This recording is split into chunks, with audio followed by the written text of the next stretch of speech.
Si Madam Maria. Saan po kayo ngayon, Madam Maria? Dasma po. Dasma, Cavite, no? Opo. Si Maria, no? Mariang Palad. Alam. Okay. Ilang taon po si... Tumagi na ako DJ nung December. Oh, Kaya lang, walang Kamus- kwenta yung kausap ko eh. oh, kamusta po kayo nang nakausap mo last December? Walang kwenta. Bakit? Hindi ko maintindihan. Chinese po siya?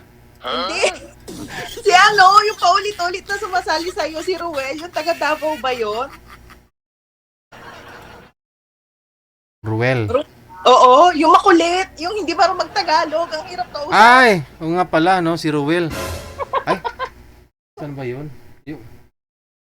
Ay, nga, siya na. Ay, yung gwapo! Grabe. Okay.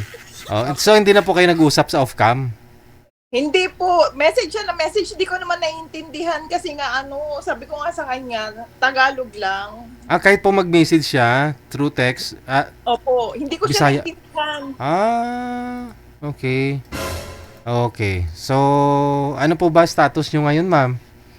Ganon pa rin po, busy. Busy Mm. single mom. Ilan po anak ninyo? 4 po. Ilang taon na po yung bunso? 5. 5 years old. So, Apo. single mom dahil byuda ka na o ano pong nangyari sa tatay po nila? Buhay pa naman yung tatay. Ayun lang.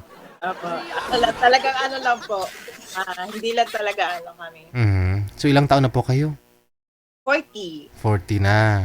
Yung mga anak mo nag-aaral lahat. Opo, nag-aaral na wala.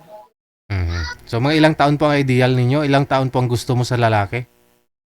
55 patas. Oh! 40 ka, pero ang gusto mo, 55 pataas. Pwede rin naman 50. Mga ganon. Basta 50 patas po. Bakit naman? Gusto nyo mas may edad sa inyo na ganun kalaki? Mas matured na po kasi isip nun eh. Hoy, hindi lahat ng may edad na lalaki matured. Minsan, imukha lang yung matured. Matured. Hindi po. Karamihan po kasi tapos most na ganun po yung edad, lalo po ma-stable na sa buhay. Yung mga ganun po, wala na po silang panahon para sa mga, alam niyo lang, Yung kagaya man ginagawa ng wala na silang pinapaaral, no? Wala na yung ano na lang, hinihintay na lang yung retirement. Opo. Hindi naman po. At saka yung mga ganun kasi po, karamihan kasi, hindi na sila kagaya nung, alam mo yung mga bata-bata pa na lalaki, yung mga kasing edad namin or pababa, di ba? Oo, yung Party-party, inom-inom. barkada. Oo. Inom-inom, barkada. Opo. Kaya ayoko po ng bata. Okay, sige. So, saan po kayo ngayon, ma'am? Dasma po. Sa Dasma po pala, pangalawang tanong ko na yun. Ano po ano pa trabaho nyo ngayon? Yung online business po, sa online business. Ano po yung mga binibenta nyo po online?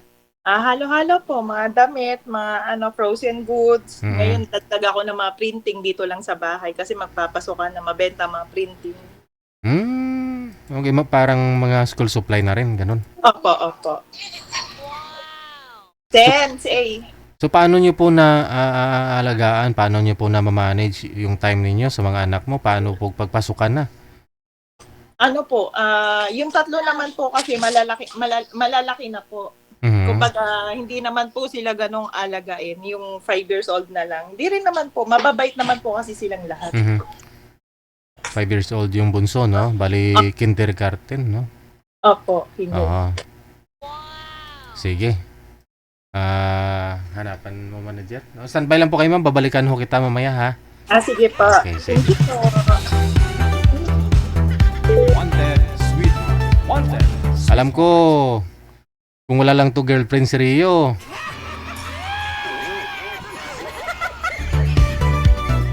Yun po ang maganda, no, sa babae. Yun bang, di ba? Diskarte ba? 4 po anak, imagine ha. Maliliit pa ho yun. 2 niyang anak ha. Pero caring-carry.